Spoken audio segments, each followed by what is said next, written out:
the technology likely to have the greatest impact on the next few decades has arrived. And it's not social media, it's not big data, it's not robotics, it's not even AI. And you'll be surprised to learn that it's the underlying technology of digital currencies like Bitcoin. It's called the blockchain. Blockchain. Now, it's not the most sonorous word in the world, but I believe that this is now the next generation of the internet, and that it holds vast promise for every business, every society, and for all of you individually. You know, for the past few decades, we've had the Internet of Information. And when I send you an email or a PowerPoint file or something, I'm actually not sending you the original, I'm sending you a copy. And that's great. This is democratized information. But when it comes to assets, things like money, financial assets like stocks and bonds, loyalty points, intellectual property, music, art, a vote, carbon credit, and other assets, sending you a copy is a really bad idea. If I send you $100, it's really important that I don't still have money and that I can't send it to you. So this has been called the double spend problem by cryptographers for a long time. So today, we rely entirely on big intermediaries, middlemen like banks, government, big social media companies, credit card companies, and so on, to establish trust in our economy. And these intermediaries perform all the business and transaction logic of every kind of commerce, from authentication, identification of people, through to clearing, settling, and record keeping. And overall, they do a pretty good job, but there are growing problems. To begin, they're centralized. That means that they can be hacked, and increasingly are. And JP Morgan, the US federal government, LinkedIn, Home Depot, and others found that out the hard way. They exclude billions of people from the global economy.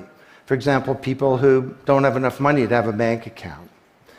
They slow things down. It can take a second for an email to go around the world, but it can take days or weeks for money to move through the banking system across the city. And they take a big piece of the action, 10 to 20%, just to send money to another country. They capture our data, and that means that we can't monetize it or use it to better manage our lives. And our privacy is being undermined. And the biggest problem is that overall, they've appropriated the largesse of the digital age asymmetrically. And we have wealth creation, but we have growing social inequality. So what if there were not only an internet of information, what if there were an internet of value? Some kind of vast, global, distributed ledger running on millions of computers and available to everybody, and where every kind of asset, from money to music, could be stored, moved, transacted, exchanged, and managed, all without powerful intermediaries. What if there were a native medium for value? Well, in 2008, the financial industry crashed, and perhaps propitiously, an unknown or anonymous person or persons named Satoshi Nakamoto created a paper where he developed a protocol for a digital cash that used an underlying cryptocurrency called Bitcoin. And this cryptocurrency enabled people to establish trust and do transactions without a third party. And the seemingly simple act set off a spark that's ignited the world, that has everyone excited or terrified or otherwise interested in many places. Now, don't be confused about Bitcoin, okay? Bitcoin is an asset. It goes up and down, and that should be of interest to you if you're a speculator. More broadly, it's a cryptocurrency. It's not a fiat currency controlled by a nation state, and that's of greater interest. But the real pony here is the underlying technology. It's called blockchain. So, for the first time now in human history, people everywhere can trust each other and transact peer-to-peer. And trust is established not by some big institution, but by collaboration, by cryptography, and by some clever code. And because trust is native to the technology, I call this the trust protocol. Now you're probably wondering, well, how does this thing work? Fair enough. Assets, digital assets like money to music and everything in between, are not stored in a central place, but they're distributed across a global ledger using the highest level of cryptography. And when a transaction is conducted, it's posted globally across millions and millions of computers. And out there around the world is a group of people called miners. These are not young people, they're Bitcoin miners. And they have massive computing power at their fingertips, 10 to 100 times bigger than all of Google worldwide. And these miners do a lot of work. And every 10 minutes, kind of like the heartbeat of a network, a block gets created that has all the transactions from the previous 10 minutes. And then the miners get to work trying to solve some tough problems. And they compete. And the first miner to find out the truth and to validate the block is rewarded in digital currency, in the case of the Bitcoin blockchain with Bitcoin. And then, this is the key part, that block is linked to the previous block and the previous block to create a chain of blocks. And everyone is timestamped, kind of like with a digital wax seal. So if I wanted to go and hack a block and say, pay you and you with the same money, I'd have to hack that block, plus all the preceding blocks, the entire history of commerce on that blockchain, not just on one computer, but across millions of computers simultaneously, all using the highest levels of encryption in the light of the most powerful computing resource in the world that's watching me. Tough to do. And this is infinitely more secure than the computer systems that we have today. Blockchain, that's how it works. So the Bitcoin blockchain is just one. There are many. The Ethereum blockchain was developed by a Canadian named Vitalik Buterin. He's 19 years old. And this blockchain has some extraordinary capabilities. One of them is that you can build smart contracts. It's kind of what it sounds like. It's a contract that self-executes.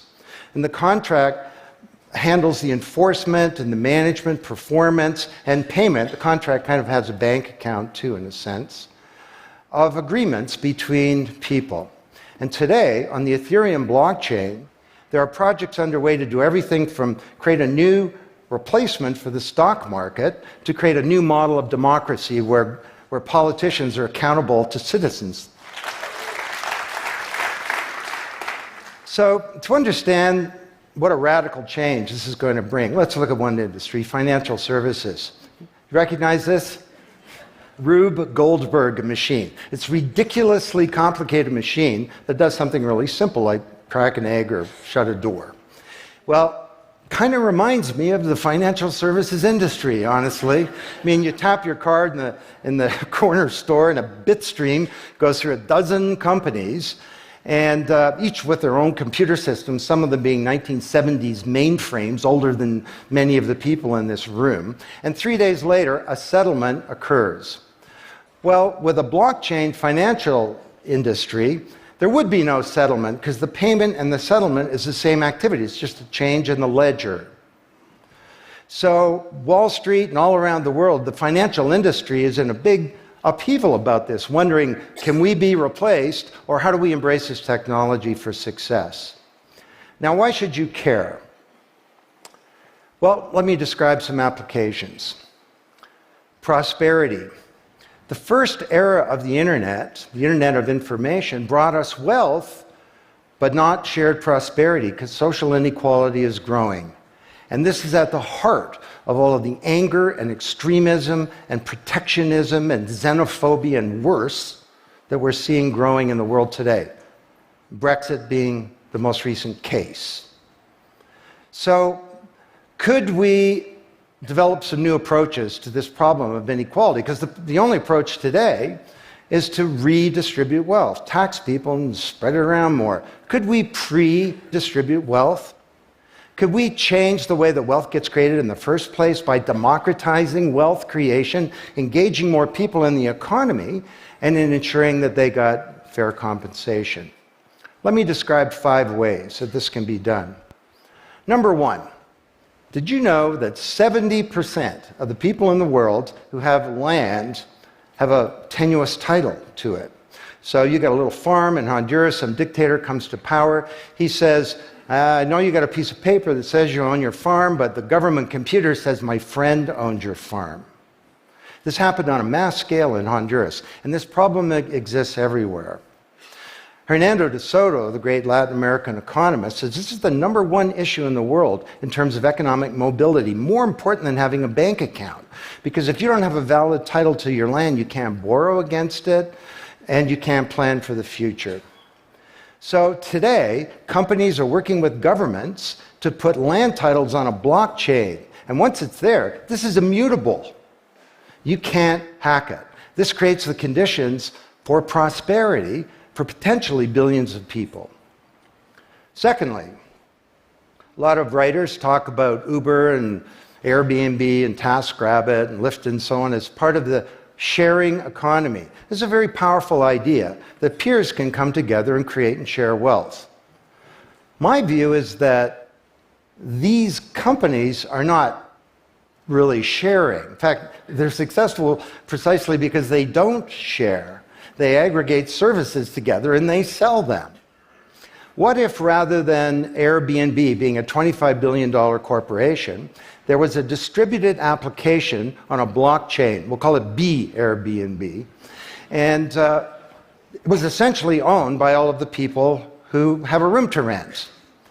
And when someone wants to rent a room, they go onto the blockchain database and all the criteria sift through, help them find the right room, and then the blockchain helps with the contracting, it identifies the party, it handles the payments, just through digital payments are built into the system, and it even handles reputation, because if she rates a room as a 5-star room, that room is there, and it's rated, and it's immutable. So the big sharing economy disruptors in Silicon Valley could be disrupted, and this would be good for prosperity. Number 3, the biggest flow of funds from the developed world to the developing world is not corporate investment, and it's not even foreign aid. It's remittances. This is the global diaspora, people who've left their ancestral lands, and they're sending money back to their families at home. This is $600 billion a year, and it's growing, and these people are getting ripped off. Annalie Domingo is a housekeeper, and she lives in Toronto, and every month she goes to the Western Union office with some cash to send her remittances to her mom in Manila. It costs her around 10%. The money takes 4 to 7 days to get there. Her mom never knows when it's going to arrive. It takes 5 hours out of her week to do this.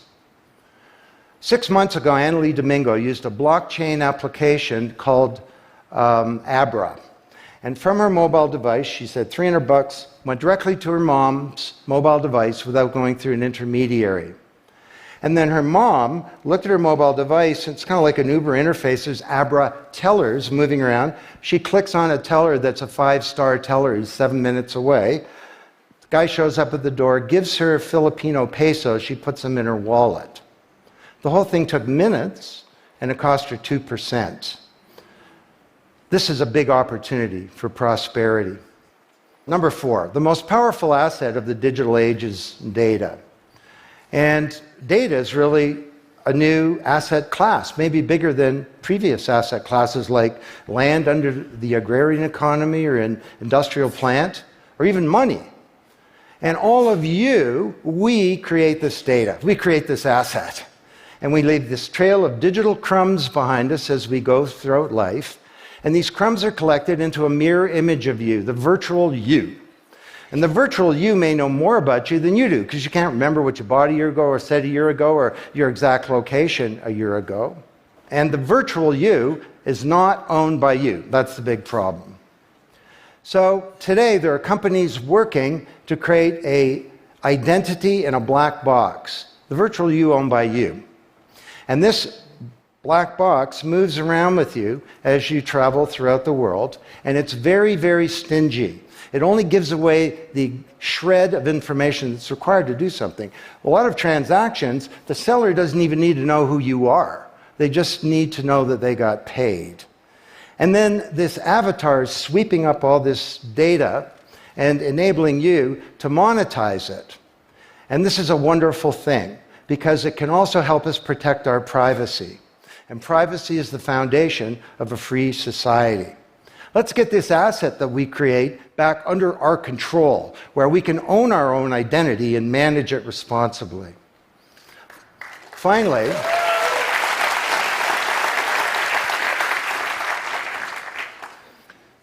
number 5, there are a whole number of creators of content who don't receive fair compensation because the system for intellectual property is broken. It was broken by the first era of the internet.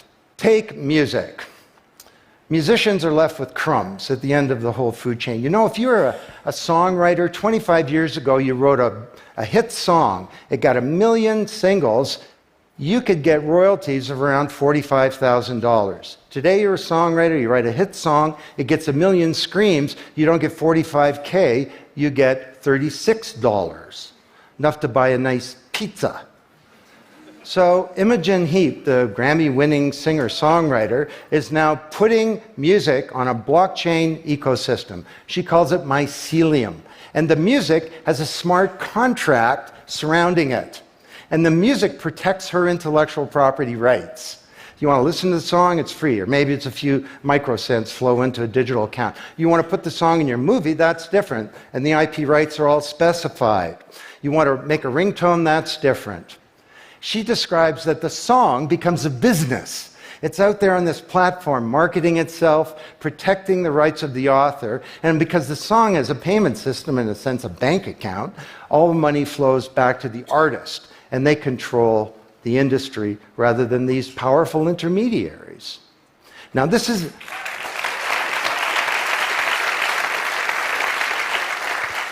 not just songwriters, it's any creator of content, like art, inventions, scientific discoveries, journalists. There are all kinds of people who don't get fair compensation, and with blockchains, they're going to be able to make it rain on the blockchain, and that's a wonderful thing. So these are 5 opportunities out of a dozen to solve one problem, prosperity, which is one of countless problems that blockchains are applicable to. Now, technology doesn't create prosperity, of course, people do. But my case to you is that, once again, the technology genie has escaped from the bottle, and it was summoned by an unknown person or persons at this uncertain time in human history. And it's giving us another kick at the can, another opportunity to rewrite the economic power grid and the old order of things, and to solve some of the world's most difficult problems, if we will it. Thank you.